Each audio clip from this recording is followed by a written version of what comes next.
Kung hindi ba daw ako napapagod sa kakakain ng steak. Hindi naman, guys.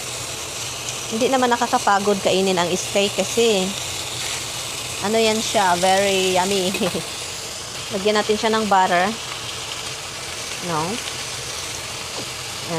Hindi ako mahilig masyado sa garlic. Yung mga maglalagay ng garlic, hindi masyado. Pero, si Mister, kapag kung si Mister andito, dalawa na naman yung niluto ko, guys. Kasi po, si Mister, ang kakainin niya is yung prime rib na niluto natin, no? At ako naman, ang kakainin ko is itong steak. So, dahil marami siyang prime rib at gustong-gusto niya, ako naman, kakain din tayo ng steak, dalawahan. O, diba, hindi ko yung kainin lahat, oy. Hindi ko yung kainin lahat. Bakit ang hilig-hilig mo sa steak? Nakakancer po yan. Hindi po yan nakakancer. Sino nagsabi? Si doktor? Huwag kayong maniwala sa mga doktor. Piking-piki yan. So, yun. May mga, ano. So, yun. Pabayaan lang natin siya dyan.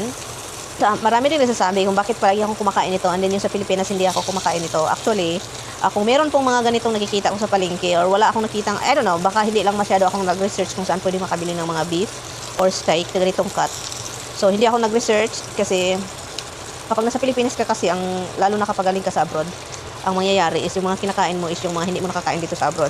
At kung meron akong nakikitang mga ganito, for sure, bibili ako ng mga 4, ganun. Mahal po ang steak, guys, pero bibili ako ng 4 para makatikim. Pero wala akong nakita mga ganitong cut. Lalo na yung mga ganito, sobrang ganda ng cut ng steak. So, ang mga binta lang doon is beef na pang sabaw, ganun. So, baka mayroon sa meat shop. Sa mga agoy kasi, mayroon ako narinig, may mga meat shop daw bago, pero nung andun pa ako, wala akong nakikitang meat shop kasi nga, nasa probinsya tayo, guys. No? Marami ang takot kakain ng steak or red meat. Hindi naman yan nakakatakot, guys. Actually, yung mga fat ng steak na ito, maganda yan sa iyo. Saan mo yan nalalaman, Mirian? Ayaw na magpagkuhan, kaya nagbut-buot ako. Huwag nga na magbut-buot, Miss Mirian, pataka na mag-istorya. Ay, pag-research mo, ang dami kayang meat, ang dami kayang kumakain ng, beef or red meat diet with egg. Nakita nyo yan, nauso na yung TikTok, ang dami. May nakikita akong TikToker, curly hair siya, pregnant. Palagi siya kumakain ng red meat. At saka, yun.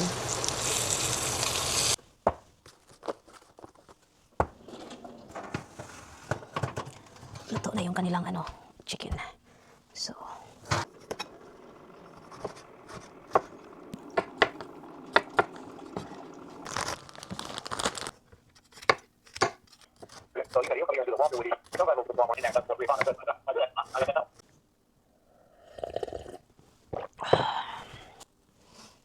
So, ito na lang yung binibili ko kasi kahit konti lang, basta kay may mabaon si Mister. Kasi mapapagod yan si Mister kapag palaging disim yung pinapadala ko sa kanya. So, kaya, ito na lang yung ko. Akin na lang ikat. But to make this very tender, guys, ang ilalagay ko is a lot of tomato. This is gonna be weird. But people always weird when there's like a weird ang paningin ng iba kapag magluluto ka and then wala siya supposedly mga sangkap na ganito. Pero ako lagyan ko siya ng tomato. And then, yan.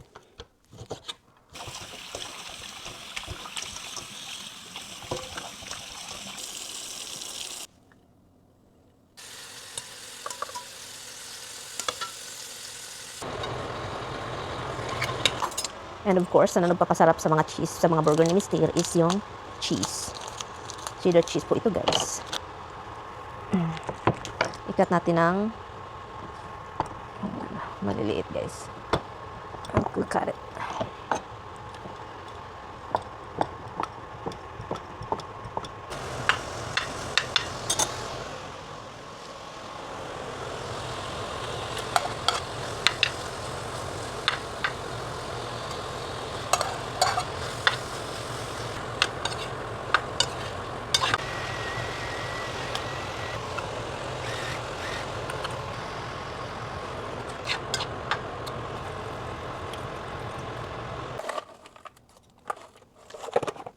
Suka, guys. Lagyan ng konting suka. Huwag niyo siyang i-mix.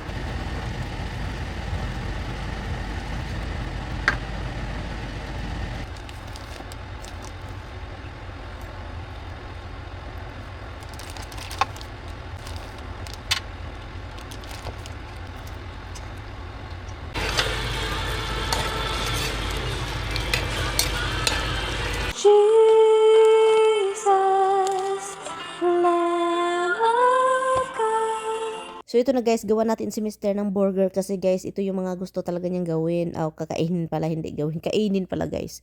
So ngayon, sinabi ko sa kanya na ginawan ko siya ng burger. At yun, yung mga request niya na ilagay ko, ito lang daw, simple cheese, kahit anong cheese. Yung mga paborito niyan, cheese, onion, garlic powder, asin, paminta. Yun lang guys. At saka yung pang season namin ng steak. At saka dried parsley, yun. So, ito na yung burger na nagawa natin for Tommy. 5 lang siya, guys, kasi maliit yung binili ko. So, 5 burger lang yun, guys. And, yun, so lutuin po natin to. Tara. Tignan muna natin ito pala yung, kasi parang kanina lang pala ito dito. Nakalimutan ko. Maganda talaga pag may kamatis, guys. No? Sabi pa nila, pangit daw. Bakit daw lagyan ng kamatis? Masarap, guys. Magbigay ng kulay, magpatinderize ng karne. Ganyan po yung kamatis.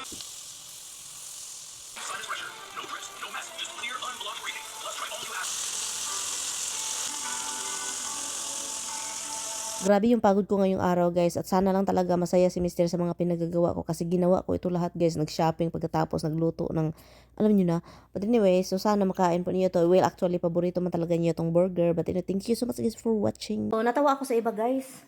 May mga nagsasabi, bakit daw ang daldal ko? Mirian, bakit ang daldal mo? Ikaw lang mag-isa para kang baliw. Huwag kang magmukhang baliw dyan, kawawa ka. Aduh, yun ako guys. Guys, kung hindi ako mag-vlog guys, okay, ito ang vlog ko.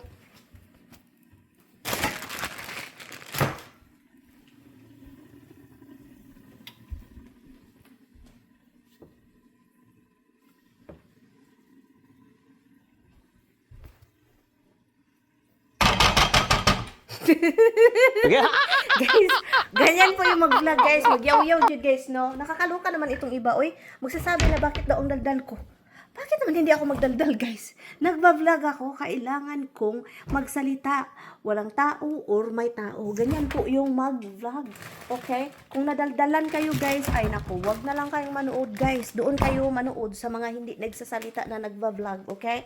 So, ganyan po yung vlogger guys. Talking and talking.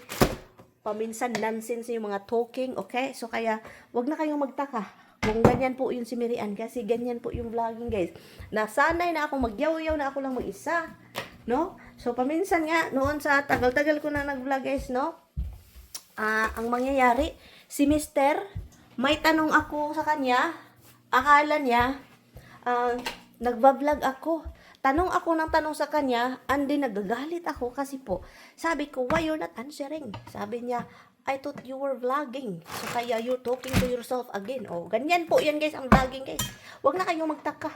Kasi ganyan po. Doon kayo sa mga nagva-vlog na very quiet, noise, ASMR kind of style of vlogging, eating or cooking or doing something or whatever. Naligo, nag-ASMR, di ba? Kuskus balungo sa bugan, ganyan po. Okay? Prime rib po yung ipakain ko sa aking mga alaga. Sabi pa ni Tommy, please, huwag mong ibigay yung prime rib sa kanila. Sabi ko, bakit naman hindi ko ibigay daw? Sabi niya, gustong gusto ko, huwag mong ibigay. Sabi ko, ay, they like it, honey. Sabi ko, gustong gusto nila, han. Please, huwag ka nang mag kasi talagang gusto nila. Huwag ka nang maingay, ipakain ko sa kanila yan. So, I will leave you something, pero, yan, leave me alone. I want your kids to be happy. Yan. Diba? Wala siya magawa. So, ngayon, obligasyon ko na kung Bisaya, anong problema niyo sa mga Bisaya? Okay, may mga ibang mga taga Manila talaga, may mga ibang, hindi po lahat may mga ibang mga Tagalog talaga na hate nila ang mga Bisaya. At yun yung hindi ko mag-gets. At na-notice ko din yan dito sa abroad, meron ding mga ganyang Tagalog na hindi din nila, ayaw nila sa mga Bisaya. Okay? Ayaw nila sa mga Bisaya. Meron din ako mga ganyan. But anyway, so ngayon, kung anong mangyari sa mundo, lahat na ng obligasyon pala ng mga vlogger or something ganon. Kasi marami pong nagko-comment na obligasyon po ng mga vlogger na magbigay. Dapat ganyan ka, dapat ganyan ka, katulad ka sa mga ibang vlogger na nagbigay. Alam nyo noon, I always give weekly. Hindi siya malaki, hindi din siya maliit. Okay, makabili ka ng bigas ng 5 kilo. Okay? At guys, kahit bigay ako ng bigay, guys, may mga tao pa rin nagrereklamo. Okay? Reklamador ang mga Pilipinong iba. So kayon, kung hindi ako nagbigay, reklamo pa rin. Kung magbigay ako, reklamo din. Ako, noon kami ni Tommy, mahilig kaming magbigay. Pero this time, kung meron akong magbigay ako, I'm not going to sit in it. I'm not going to post it on social media ako. Kasi po, reklamador ang ibang mga Pilipino talaga. So kaya kahit nagbigay ka na, nagrereklamo pa rin. Kasi noon bigay ako ng bigay. Vlog, giving mask, kanang pag bago ang Christmas ba, magbigay ako weekly. Okay, weekly. Nagbigay, maliit guys, 500, 5 kilo na yan. Pwede bigas, 5 kilo. Weekly yan ha.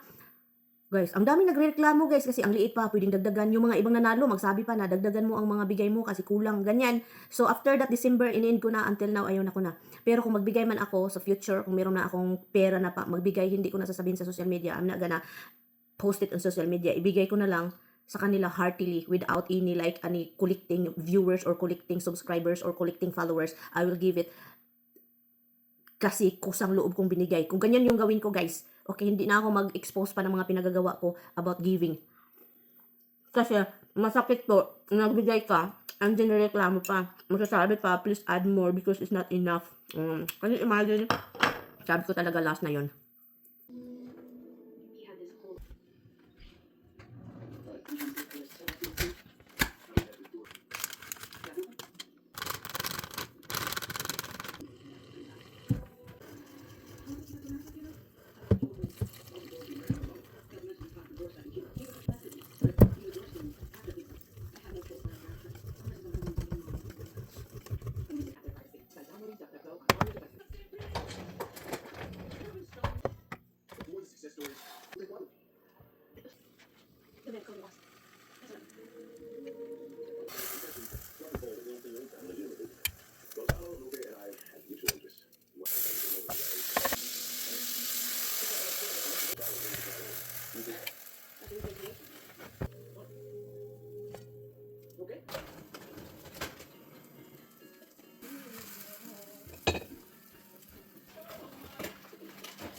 Mainit pa siya guys, so kaya hindi ko muna siya ilagay dito sa ating salad kasi ayaw ko mag-mixing init at saka ginaw.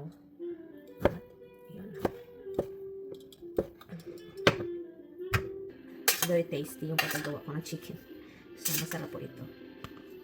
So maging masayas mister nito guys.